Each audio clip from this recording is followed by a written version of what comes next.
Where is this function concave up? F of x is equal to x squared plus 1 over x squared. In order to analyze concavity, we have to look at the second derivative of this function. Don't be fooled by the fraction and start using the quotient rule. Always remember you need to simplify before you differentiate. So the first thing I would do here is I would rewrite the function as f of x is equal to 1 plus 1 over x squared. You see how I did that? Because there's a sum in the numerator, I can split this into two fractions. Even better if I write this as 1 plus x to the negative 2. Now it will be pretty simple to find both the first derivative and the second derivative.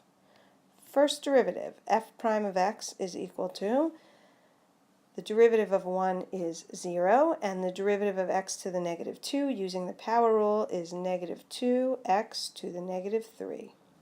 And the second derivative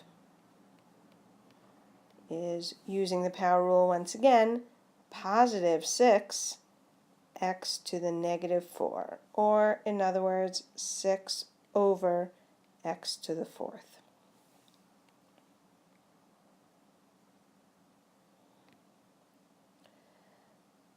Now, since we need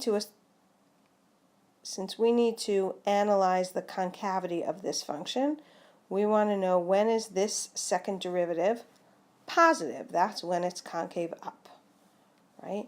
Concave up is when the second derivative is positive. And if you just look at this, your first reaction might be that's an even power on the bottom, and that thing is always positive. Always positive, which is almost correct.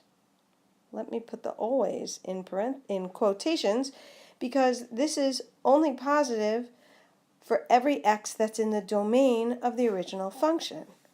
But if you look at the original function, the domain of this function is all x not equal to 0.